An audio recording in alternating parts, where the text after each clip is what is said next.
North Korea की capital city Pyongyang की skyline पर एक जायंट पिरामिड खड़ी है, इतनी बड़ी कि ये पेरिस के आईफल टावर से भी बड़ी है। रात के वक्त जब इस पर एलईडी लाइट जलती हैं तो इसकी दीवारों पर फायरवर्क और लाइट शोज भी होते हैं जो एक दिलचस्प मंजर पेश करते हैं। लेकिन दिन के वक्त इस बिल्डिंग की खामोशी एक अजीब बेचैनी पैदा करती है, क्योंकि ये सिर्फ एक होटल नहीं, ये दुनिया का सबसे मिस्टीरियस मेगा प्रोजेक्ट में से एक है।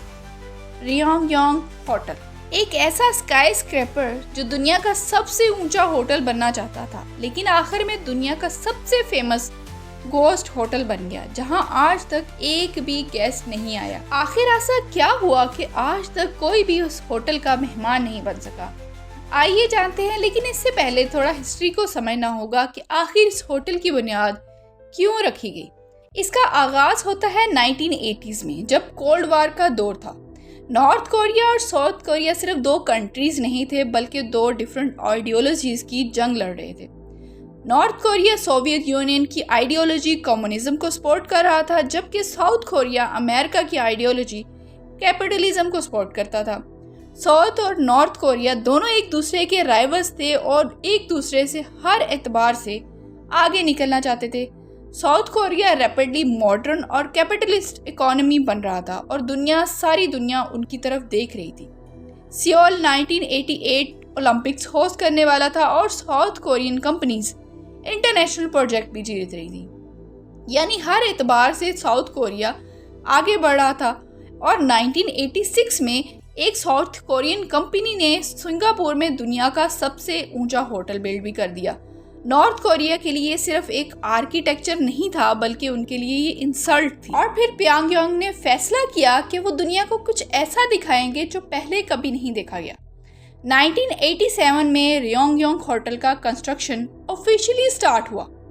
प्लान बहुत इंसेन था। 1000 फीट से ज़्यादा ऊंची बिल्डिंग, 105 फ्लोर्स, 3000 कमरे, लग्जरी हॉल्स और टॉप पर रिवॉल्विंग रेस्टोरेंट, जहां से पूरा प्योंगयांग नजर आता। नॉर्थ कोरिया चाहता था कि ये होटल सोशलिज्म की पावर और इंजीनियरिंग की विक्ट्री का सिंबल बने, लेकिन रियोंगयांग होटल की डिज़ाइन बहुत अनयूजुअल थी। ये नॉर्मल स्काई स्क्रैपर की तरह स्टील से नहीं, बल्कि रीइंफोर्स्ड कंक्रीट से बनाया जा रहा था।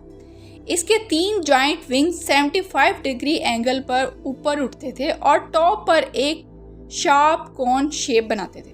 दूर से देखने पर बिल्डिंग किसी होटल से ज्यादा एक डिस्टोपियन मोन्यूमेंट लगती थी। नॉर्थ कोरिया के पास उस वक्त high grade steel, modern construction materials और फंडिंग नहीं थी जितनी के 100+ फ्लोर्स के स्काई स्क्रैपर के लिए चाहिए होती है। इसलिए डिजाइन को रिलेटिवली होलो और कंक्रीट हैवी रखा गया और पिरामिड जैसी शेप चूज की गई ताकि स्ट्रक्चर को कम स्टील के साथ भी स्टेबल बनाया जा सके। कंस्ट्रक्शन शुरू हुई और जायंट कंक्रीट स्ट्रक्चर धीरे धीरे प्योंगयांग के ऊपर उठने लगा। हर गुजरते महीने के साथ ये बिल्डिंग और भी इंटिमिडेटिंग लगने लगी।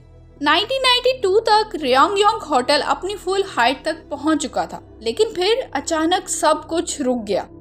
North Korea swear economic crisis में चला गया। सोवियत यूनियन कोलैप्स हो चुका था, पैसे ख़त्म होने लगे, फ्यूल शॉर्टेज हो गई, फूड शॉर्टेज और फाइनेंशियल डिजास्टर ने कंट्री को हिला कर रख दिया।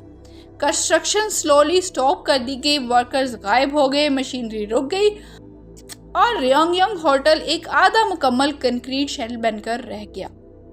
अगले 16 साल तक ये जायंट बिल्डिंग प्योंगयांग के ऊपर एक डार्क शेडो की तरह खड़ी रही।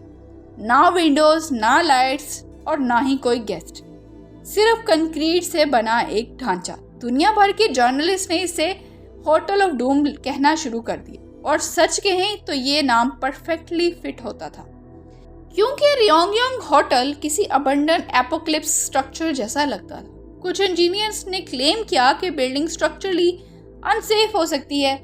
कुछ रिपोर्ट्स में कहा गया कि इंटीरियर कभी प्रॉपर्ली कंप्लीट ही नहीं हुआ, लेकिन नॉर्थ कोरिया की सीक्रेसी की वजह से कोई एग्जैक्ट ट्रूथ नहीं जान सका, और शायद इसी मिस्ट्री ने इस बिल्डिंग को और भी टेरिफाइंग बना दिया है। सबसे डिस्टर्बिंग चीज़ ये थी कि रियोंगयांग होटल सिटी के ऑलमोस्ट हर हिस्से से नज़र आता है।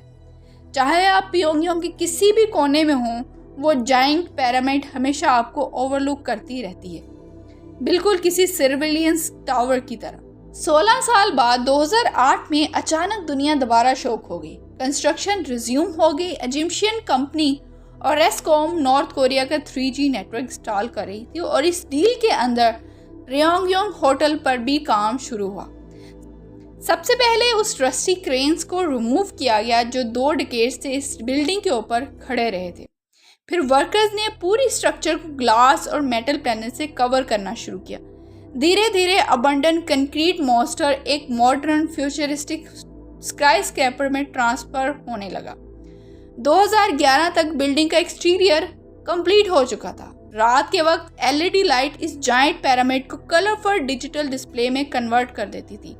दूर से देखने पर ऐसा लगता था जैसे नॉर्थ कोरिया फाइनली फ्यूचर में इंटर हो गया है। फिर 2012 में एक और शॉकिंग अनाउंसमेंट आई।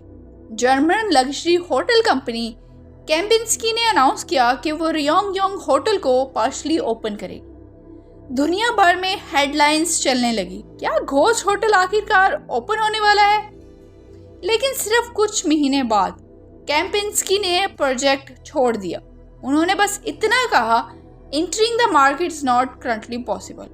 और फिर दोबारा खामोशी।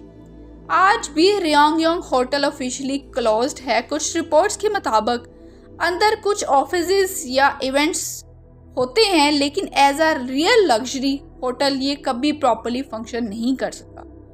और इसीलिए रियोंगयोंग होटल आज भी दुनिया की टालेस्ट अनऑक्युपाइड बिल्डिंग में शामिल है।